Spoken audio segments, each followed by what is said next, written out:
My neighbor is one of those annoying wannabe YouTube personalities. Over the years, I've seen him cough out cinnamon, lay flat on the hood of his car as it slowly creeps down the driveway, and douse himself in lukewarm water, all the while screaming, "Epic win, epic fail," or "Fuck, epic maintenance of the status quo," for all I know. It can get tiring to watch him go about his shenanigans in the pursuit of viral fame. So, when he knocked on my door the other day, told me he was going away for a few weeks, and asked that I get his mail, honestly, it was a relief. I can't explain the peace of mind I had, knowing I didn't have to brace myself for any of his stupidity for a while. I was always afraid his stunts would wind up bleeding over into my life. Things were pretty normal for the first couple of days. He received a few bills, a bit of spam, and what I could only assume was a birthday card. Then, one evening, I got home to find a cardboard box waiting on his front porch. In big, red letters was written, "Return to sender." I'm no small fry, but I admit I had trouble lifting the box on my own. It was really freaking heavy. Lugging it across the road to my house was even harder, and I quickly realized there was no way I was going to drag it up the stairs and through my front door. I decided I'd leave his package in my garage. It wasn't like I kept my car in there. The garage door was a piece of shit that refused to open without a good thug and a whack. It was less trouble just leaving the car in the driveway than it was to fight with the garage door every morning and night. In hindsight, I should have set the package down while I struggled to open the tricky door, but you know how it is when you've got a good grip on something. No point in setting it down if you don't have to. It was as I kicked the door for a third time that I lost my grip on the package and it fell to the ground. I heard a light crack inside. Shit, I cursed. I hoped I hadn't broken anything important, but figured I just wouldn't tell my neighbor about it and let him assume the break happened en route. Hands-free, I finally managed to get the garage door unstuck, and boy did it screech in protest as it rolled up and over me. I dragged the box the rest of the way, setting it in the corner for whenever my neighbor would come back to claim it. And then I forgot all about it. Until a few days passed, that is. I'm not sure exactly how long it took for the smell to waft in from the crack under the garage-to-house door, but it came in slow progression. It was a sickly sweet odor similar to a skunk, and for the first few days after I smelled it, I genuinely assumed that's exactly what it was, roadkill that had left its mark on my house. It was only when I realized the scent was growing more intense instead of fading that I went looking for a source. That's when I opened the garage door, and that's when the odor knocked me back, holding my nose. The culprit wasn't hard to identify. The only change in my garage was the box in the corner. I remember thinking it must have been one of those meat of the month subscription boxes. The meat must have gone rancid from being left out of the fridge for so long. How much meat could have been in there for the box to have been so large and heavy? An entire freaking cow? I covered my nose as I approached the box, a pair of scissors in my hands. I probably wouldn't have needed them to open it, as it had become soggy enough at the bottom to poke through with a finger, but I wasn't about to poke my finger into spoiled meat juices. That soggy bottom was the reason I had to open the box in the first place. If I tried to drag it out whole, everything would spill onto the floor. I was going to have to dump the pieces of meat one garbage bag at a time and take them down to the dumpster, a process I wasn't looking forward to. My scissors tore through the tape along the top of the cardboard box. I thought the smell couldn't get any worse, but as I flipped the flaps open, I discovered a whole new gamut of stink. It was like opening a burning oven, but instead of a heat wave, I was met with waves of piss, sweat, shit, and putrefaction. It was so bad that I staggered back and had to force down the puke begging to guzzle out of me. I don't think I could have handled that scent mingling with the horrors coming out of the box. I'm not ashamed to admit I ran out the door for a breath of fresh air, but in the short time I'd spent in the garage, the smell had become so ingrained in the fabric of my clothes that it clung to me like a shadow. Nothing I tried could keep the smell out of my nostrils. Not air fresheners, not a face mask, not 3 showers and a change of clothes. Every second that box lay open in my garage was another second the smell was allowed a foothold into my home. I had to bite the bullet. I returned to the garage, the flaps of the box still open as though inviting me to look. I was prepared, a clothespin pinning my nostrils shut, a garbage bag in one hand, the strongest cleaner I could find in the other, and long rubber gloves to keep my skin from having to touch what was inside. But, as it turns out, I needed none of those things. I wouldn't have to touch or clean the contents of that box. I would only have to suffer the nightmares every night. You see, there was meat in that box, but it didn't come from a cow or a pig. No, it was worse than that. It was my neighbor. Dead. Still in one piece, but dead. I called the cops, and naturally they took me in for interrogation. It's kind of hard not to suspect the man with a corpse in his garage, after all. Thankfully, they soon realized I wasn't involved. My DNA might have been all over that box, the smell might have left a mark throughout my house, but there was one piece of irrefutable evidence in my neighbor's own hands that proved my innocence. A vlogging camera. They showed me the footage only once. I'm not sure if they were allowed to, or if they felt so bad for me they figured it couldn't hurt. Either way, I saw it. My neighbor was sitting in the box outside of a shipping facility, laughing as he told the world how he was going to mail himself across state lines. He'd brought pee bottles, food, a pillow, and a few flashlights. His friend, a guy I'd seen at his place several times to help with his stunts, closed the lid and presumably dropped him off for shipment. Throughout the next couple of hours, or days, I'm honestly not sure, my neighbor recorded a few short clips about his progress. I think I'm in a truck now. I can feel it moving. Must be in a warehouse. Pretty warm here. Still got plenty of food. That kind of stuff. And then, on the last entry, the box toppled over. He broke his neck, and that was it. The camera recorded until either the memory card got too full or the battery died. There's one thing I didn't tell the police after they showed me the video. One thing I heard in the footage that will haunt me to the day I die. Just after the tumble that broke his neck, I heard the familiar screeching sound of my garage door. I was the last in a long line of grandkids on both sides of the family. No one has ever said as much, but I'm pretty sure I was an oops baby. The result of one too many glasses of wine and a couple over 40 who thought unplanned pregnancies were for teens. Oops. By the time I came along, both of my grandmothers had already passed away, and my grandfathers were elderly and lived in different states. Trying to coordinate travel plans for a family of 5, including an infant, was difficult on a budget, and neither of my grandpas were up to frequent trips, so visits were rare and spaced out over long periods.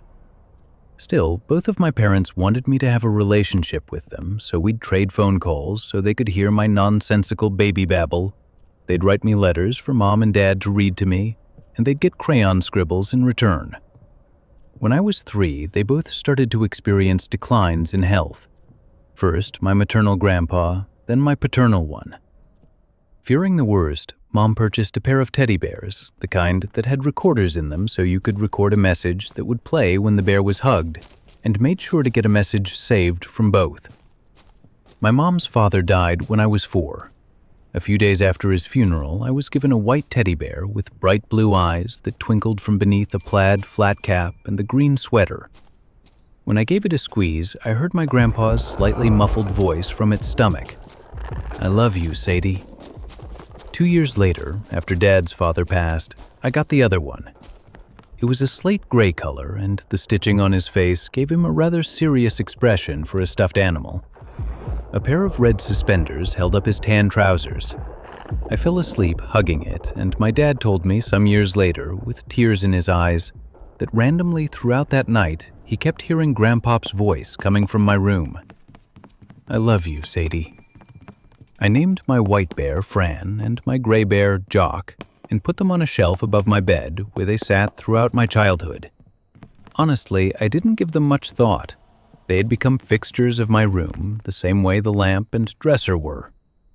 Every now and again, I'd come home from school to find one of my parents standing beside my bed, looking up at the bears or giving them a little squeeze.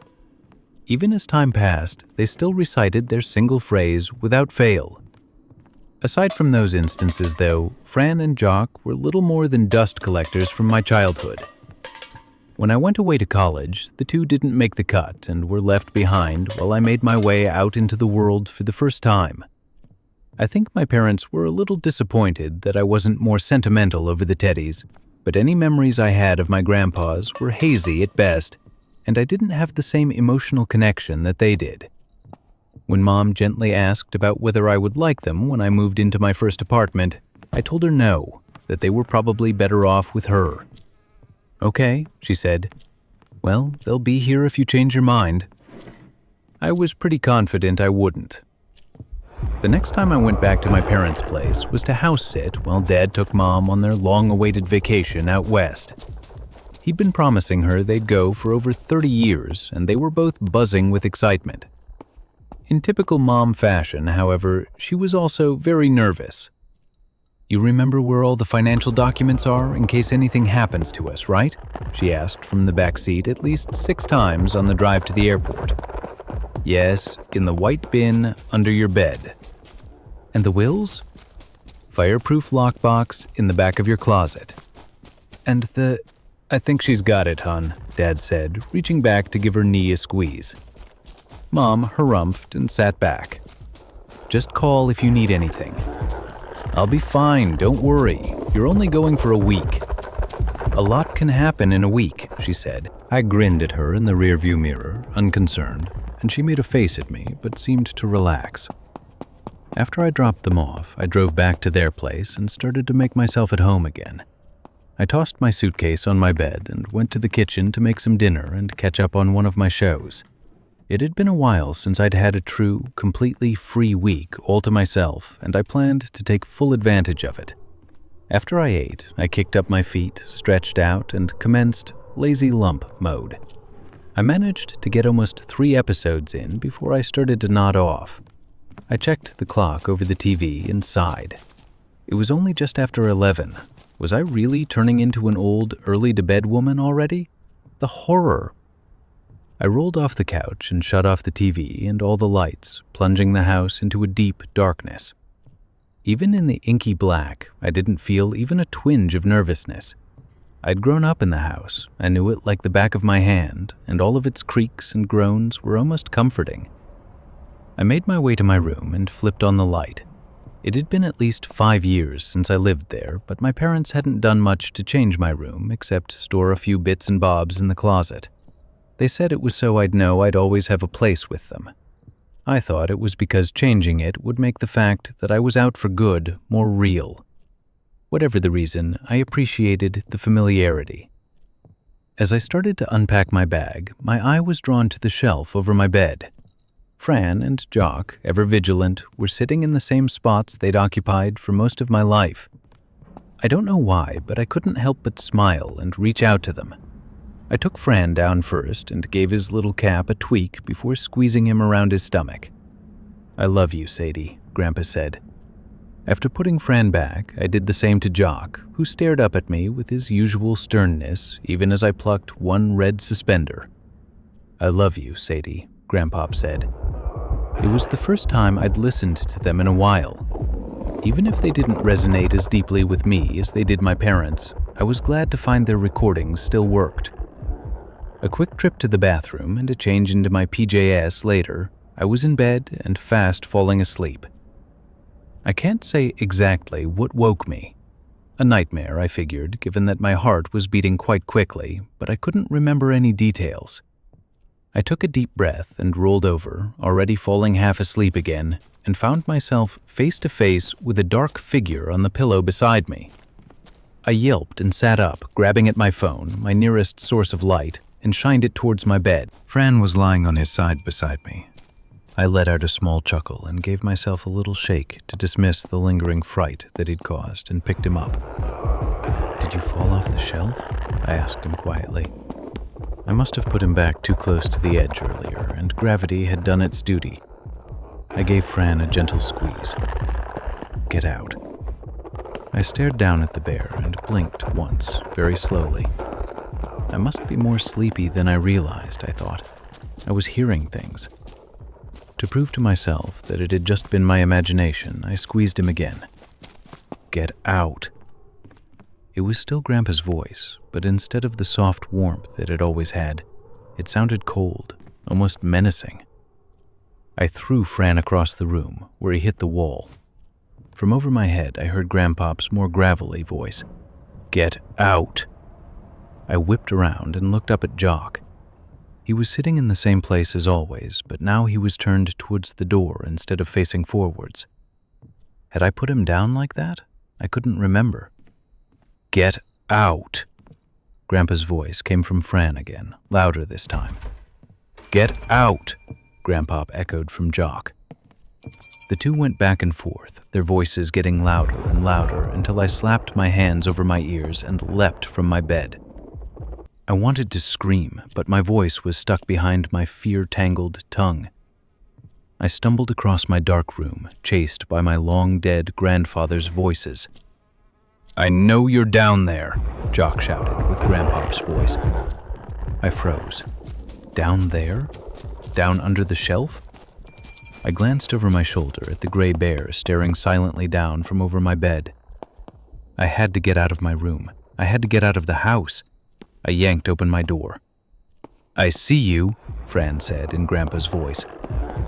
I was halfway out into the hall, tears streaming down my face.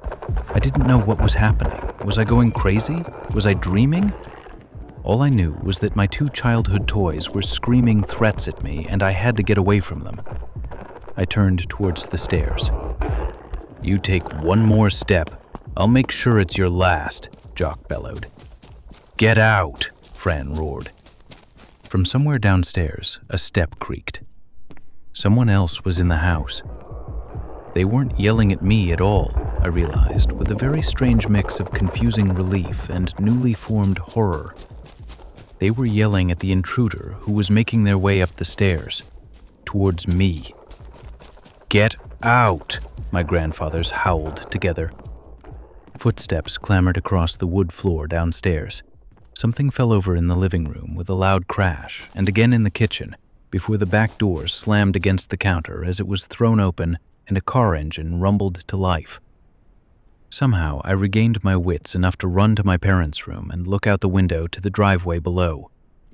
An SUV was peeling backwards out into the street.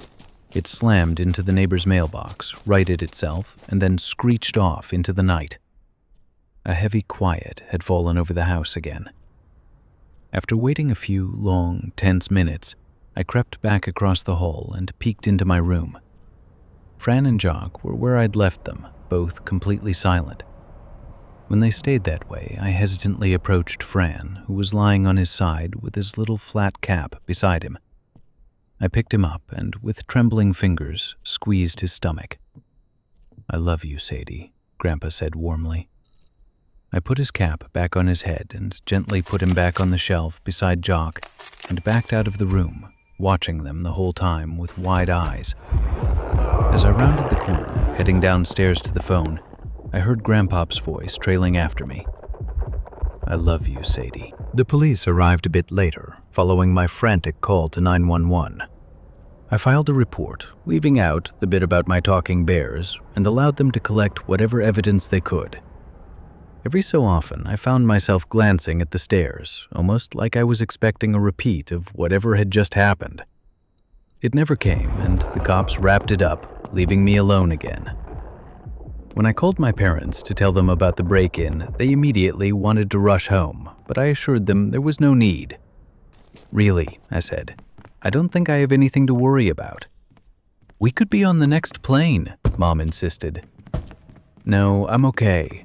Whoever that guy was, I'm pretty sure he won't be back. It took a few more go-arounds, but I eventually convinced them I was safe. And I felt it, too, for the most part. After the initial shock had worn off and I'd had time to process what had happened, I really was okay. I couldn't explain it. I couldn't tell anyone what had happened without sounding crazy, but I knew it had been real, and I knew, as long as I had Fran and Jock sitting on the shelf above my bed, I could sleep easy. A few days later, the cops did find the guy who broke in. He was a coworker of my dad's who'd overheard he'd be out of town. He thought the house would be empty and easy pickings. When he tried to tell them about the two crazy guys upstairs and their violent threats, they rolled their eyes and laughed at him. He was very surprised to hear that only a 22-year-old woman had been in the house during his botched burglary. When I returned home to my apartment a week later, Fran and Jock were with me. I keep them on the TV stand in the living room now, where they have a full view of the front door. Whenever I start to feel a bit anxious about being alone, I'll give each bear a little squeeze and smile as they speak. I love you, Sadie. And now I respond. I love you both too.